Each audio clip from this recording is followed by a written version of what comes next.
Welcome back, friends. Welcome back to the Corbett Report. I am James Corbett of CorbettReport.com, coming to you, as always, from the sunny climes of Western Japan, here in March of 2023. And you are tuned into Questions for Corbett, and this week we're going to open up the mailbag and look at a question from Peter, who writes, "The Bank of England have opened a consultation on CBDCs, which is open until 7th of June 2023. Looking at the questions, the entire survey is not written in a way to allow objections to the entire thing. It only really allows for tweaking aspects of how the currency could work. How would you recommend filling in answers to this consultation? The only thing I can think of is entering the same answer to every question, something like, this entire consultation is a solution looking for a problem. There is zero need for a central bank digital currency." All right, thank you for the question, Peter. It's an important question, and I hope people take this question seriously, because it's actually something that applies, I think, a lot more than people understand. So to make sure everyone's on the same page, of course, Peter is referring to the central bank digital currency proposal from the Bank of England, the central bank in jolly old England, which is available on their website. The proposal is up at the digital pound, a new form of money and households and businesses, which is listed as a consultation paper. And so it goes through, and just in the preamble, they note how the way we use money is changing, and this consultation paper sets out our assessment of the case for a retail central bank digital currency, CBDC, a so-called digital pound. It has been overseen by the Joint Bank HM Treasury, His Majesty's Treasury, CBDC task force that was announced in April 2021, blah, blah, blah, blah, blah. And here is the link to the actual PDF that you can get and download and start reading, as I have myself. Ooh, tell us more about the way we use money in the United Kingdom is changing, bringing fresh opportunities and new considerations for public policy, blah, blah, blah. Ensuring that public trust in money remains high, and that our modern forms of money and payment meet the evolving needs of individuals and businesses. We are our fundamental responsibilities for the government and the Bank of England. Well, I'm glad that the government and the Bank of England see eye to eye on this. Blah, blah, blah. UK central bank digital currency, a digital pound, would be a new form of digital money for use by households and businesses. Blah, blah, blah. Okay, so you see where this is going, and then you can see their incredible proposal for the digital pound and how it might operate and the reasons why you need to use it and how it could work and all of this yummy, yummy goodness. And once you do that and download the accompanying data files in zip form, yay, then you can, they're inviting your response to this consultation, and you have until the 7th of June. For all my UK listeners out there, please get on it. Go real quick. The response to this consultation will inform our joint future work. So, utterly, completely, totally unaccountable. It will inform our future work. It seems like no one wants it. Well, anyway, let's do it anyway. I mean, again, they don't even pretend that this really has meaning. But hey, here's the slave suggestion box for you guys. Respond to the consultation paper. So, as you can see from my extremely cynical response, my very first inclination is to direct you to previous work that I've done on this subject or related subjects in the past.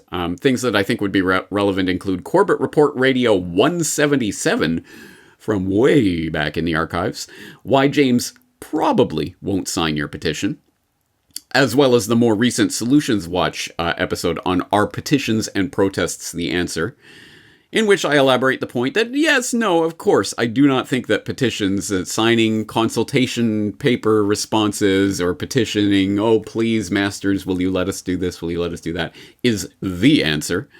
It could be a thing that you can do, and it could be a mechanism, a lever that might have its uses in certain situations, but it's certainly not a thoroughgoing solution to the problem. So that would be my first level of response to you, Peter, and to all the Peters out there who have this kind of question.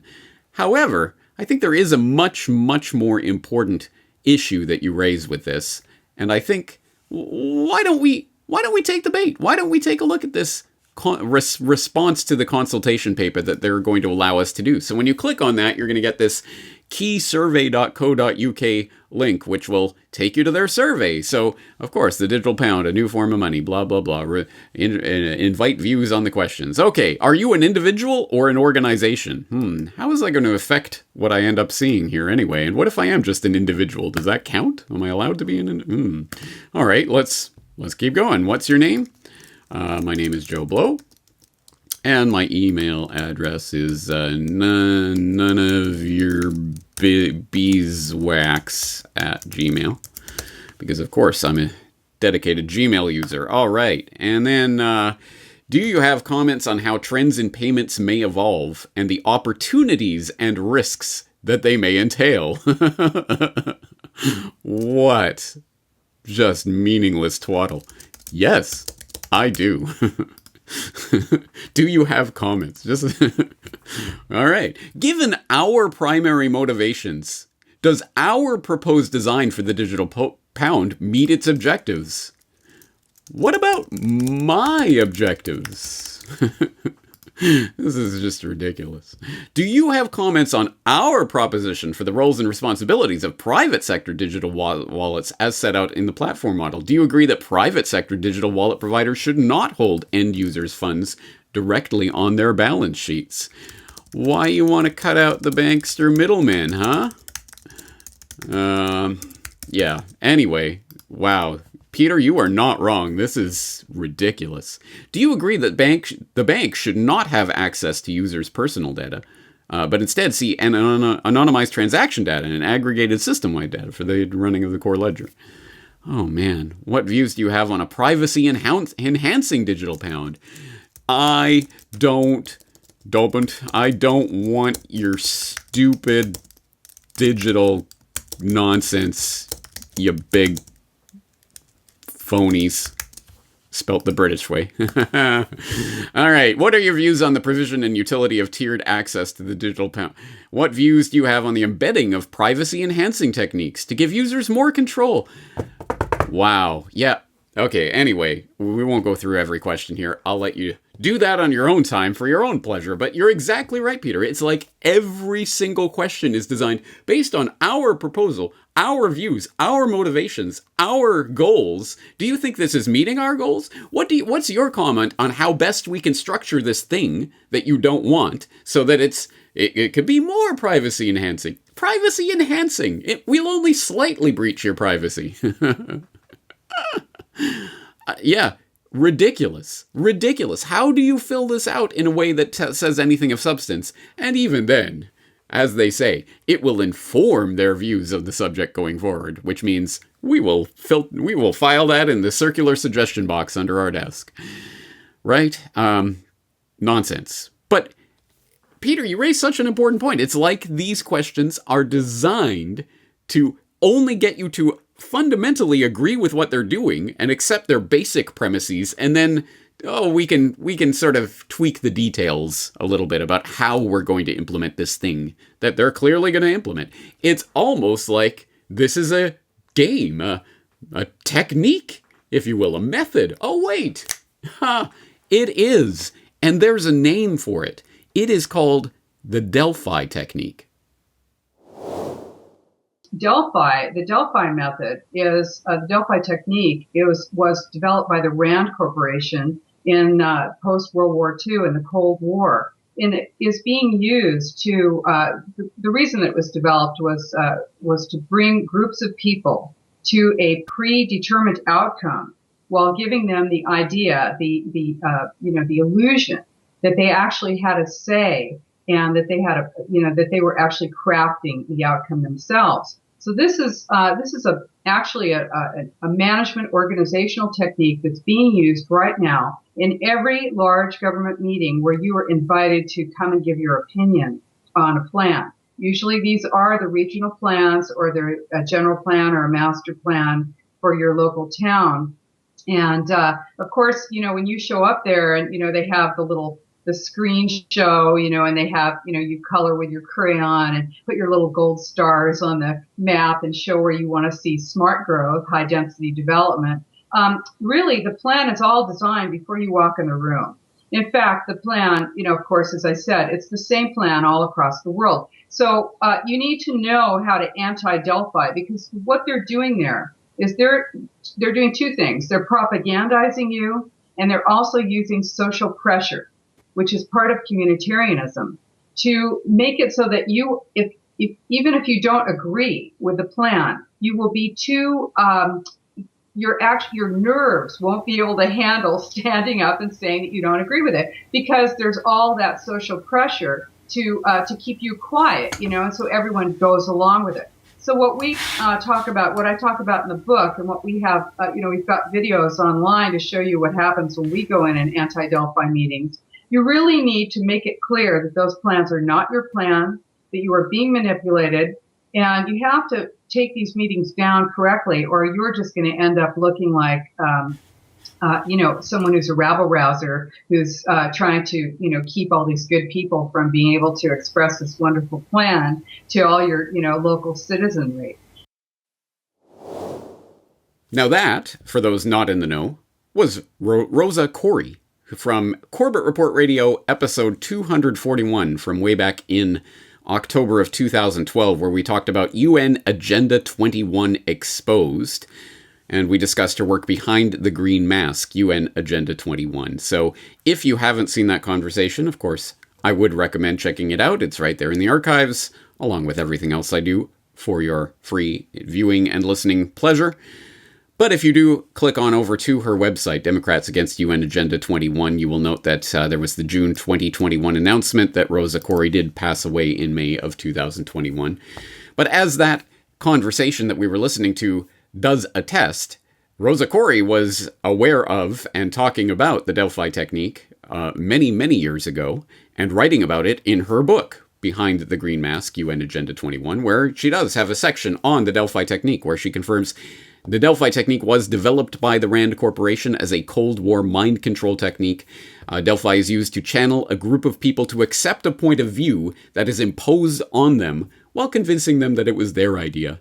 In the 70s and 80s, it was used to convince landowners of the merits of accepting general plan maps.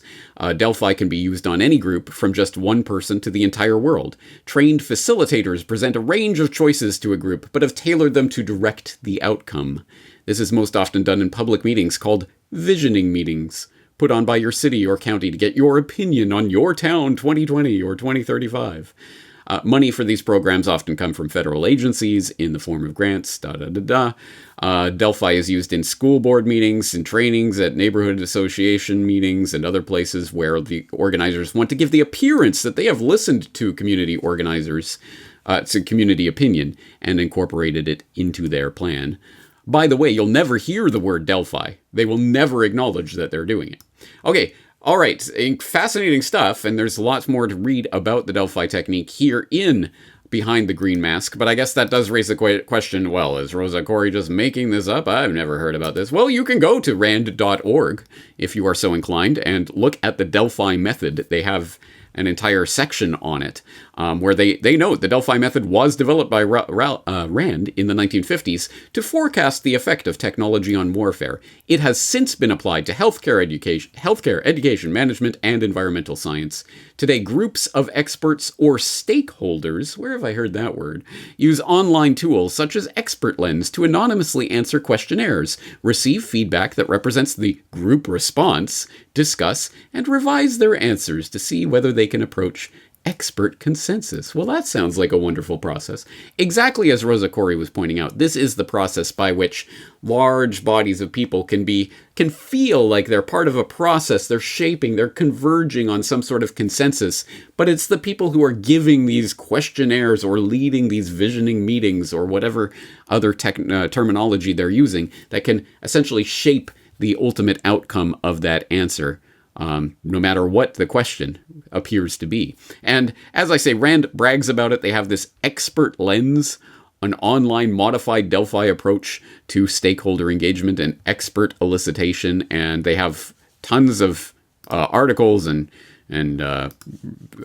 papers and all sorts of things about this, including this 2011 announcement about Expert Lens and how it uses the Delphi method to draw from the wisdom of crowds and shape those crowds into saying what you want them to say. Of course, again, they don't openly state that, but that is essentially what this process is about, as Rosa Koire lays out. And that's exactly what the Bank of England is doing in that survey that we just looked at. Oh, it's a questionnaire. We're inviting your feedback. It will inform our views. Here's these questions. Now, taking everything that we say as fundamental, that you just take it on board, What do you think? Should we do this or that to direct it in this direction or that direction? Oh, thank you for your feedback, but it turns out that the group has decided what we had decided all along. I wonder if this happens in other places, like beyond the Bank of England. Do you think other governments use this technique or use it to shape public opinion? Oh, of course they do. So the National Post had this up just back in January for my Canadian listeners. Trudeau Liberals are filtering out dissent to their anti-hate agenda. Internal emails show a question was added to a survey to weed out those critical of the government's plans after too much negative feedback. So this has to do with online consultations run by Canadian Heritage on their National Action Plan on combating hate that could introduce anti-hate laws, i.e. anti-freedom of speech laws, and curb freedom of expression, while the department publicly encouraged every person in Canada to participate in a survey about this plan. Email records show that people were screened out if they believed that an anti-hate plan wasn't needed at all. And it goes on to detail how that was done. But specifically, certain questions can be inserted in there. Oh, you're not on board with the agenda? Okay, we'll take your feedback on board over here, and we'll get on with the show over here. So this is how it's done. They're all modifications and versions of this Delphi technique. And I think that's exactly what Peter is gesturing to with regards to this survey. Now, I guess the question is, so can you play this rigged game in a way that you can actually influence the outcome? And you can actually derail the Delphi envisioners' plans for whatever it is they're trying to ramrod through the group consensus process. Well, Rosa Koire had her own ideas about that in Behind the Green Mask. So, towards the end of the book, you will note that she wrote about the anti-Delphi technique that she had developed for, specifically in the case that she was looking at. It was more to do with meetings and how meetings could be steered that way. And you'll have to excuse me because I apparently don't have the right page number here. A few minutes later. And we're back. All right.